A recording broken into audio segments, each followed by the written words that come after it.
Olá pessoal, tudo bem? A nossa conversa hoje tem como tema arras. Arras antigamente significava penhor, mas hoje a conotação é totalmente diferente.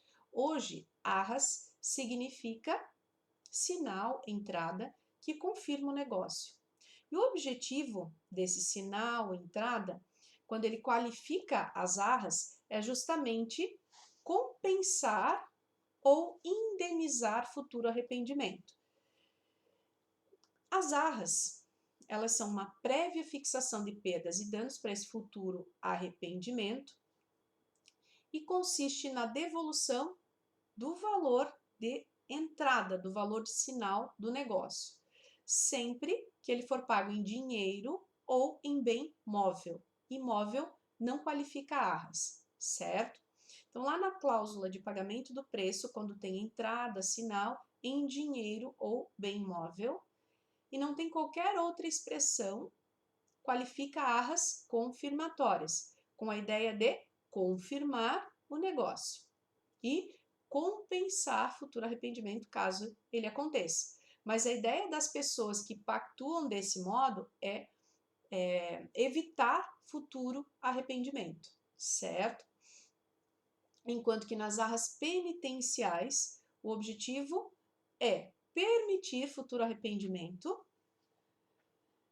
E para que isso aconteça, elas têm que deixar de modo expresso, de modo claro, que aquela entrada, que aquele sinal são dados, né, de modo penitencial. Então, essa expressão ela tem que vir de modo ostensivo para que se qualifique nesse modelo, ok? Como é que funciona essa questão das arras? Se ao longo do contrato, ao longo da vigência do contrato, do pagamento do preço que está acontecendo, um dos dois polos quiser se arrepender, se retratar desse negócio. Então, comprei uma casa, sou a compradora, dei um sinal, uma casa no total de $500 mil, dei um sinal de 200 mil e os outros 300 eu vou pagando em parcelas, certo? Enquanto eu não quitei essas parcelas, o meu contrato ainda está em execução, está em cumprimento. Se nós formos pelo primeiro modelo de arras, as arras confirmatórias do 418 e 419. Se o meu sinal foi de 200 mil em dinheiro, o que acontece se eu, compradora, quiser desfazer o negócio, quiser me retratar? Referente ao sinal, eu vou perder esse sinal. O vendedor ele vai me devolver todo o preço que eu fui pagando, exceto o sinal, porque o sinal é a prévia pactuação das perdas e danos, certo? Ele é a indenização do vendedor por eu estar mudando a minha vontade de comprar aquele bem. E se quem se arrepender não sou eu, compradora, mas sim o vendedor. O vendedor me devolve não só o sinal que eu paguei, mas todas as prestações que eu fui pagando, mais uma vez o valor do sinal, certo? Então, quando a gente ouve lá no cotidiano que as arras são devolvidas em dobro, nem sempre, certo? Na realidade, não é uma devolução em dobro. Ele simplesmente devolve o preço, retoma ao status quo ante, devolvendo o preço que eu paguei, e o valor da indenização pactuado é que é pago como indenização, ok? Se nós estivéssemos diante das arras penitenciais, então, além do termo ostensivo, se foi a compradora que quer desfazer o negócio, então ela vai receber de volta o preço menos o sinal. E se fosse o vendedor, mesma coisa. Ele vai devolver todo o preço recebido, mais uma vez aquele valor do sinal, aquele valor dos 200 mil reais.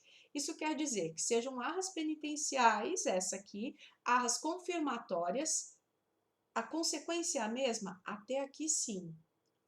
A única diferença qual é? Nas confirmatórias, como a gente quer evitar futuro arrependimento, se eu desistir, compradora,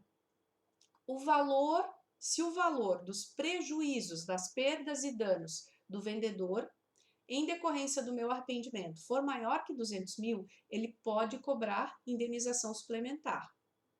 Já nas penitenciais, que são regulamentadas lá pelo 420 do Código Civil, se por acaso eu me arrependo do negócio, como nós previmos futuro arrependimento, e o efeito das arras penitenciais é só indenizatório e não compensatório, se proíbe indenização suplementar. Então, se o prejuízo do vendedor for maior que 200 mil, ele arca sozinho com esse prejuízo, certo? Então, a diferença é que nas arras confirmatórias se permite indenização suplementar e nas penitenciais não se permite indenização suplementar. Aqui tem um último detalhe. Se por acaso, porque aqui nas arras, nós vamos observar que do 417 ao 420 não existe um percentual, um limite mínimo ou máximo de arras.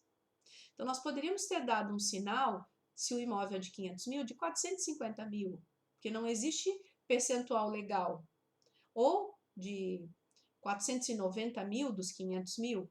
Então, como não existe valor mínimo e máximo, às vezes fica muito pesado para a parte que perde o sinal ficar nesse prejuízo, porque há devolução do bem diante da perda do sinal. Então, para evitar enriquecimento ilícito, a parte prejudicada, isso é pacífico na jurisprudência, pode buscar por analogia a cláusula penal lá no Instituto da Cláusula Penal, no artigo 413, e requerer judicialmente a redução equitativa do valor das arras, certo? Então, por que se permite a analogia entre os dois institutos na jurisprudência, para fins de redução equitativa do valor, judicialmente? Porque nós estamos falando de institutos que pactuam previamente perdas e danos, ok? Então, pessoal, ficamos por aqui com as arras. Muito obrigada pela atenção, nos vemos no próximo vídeo. Até mais!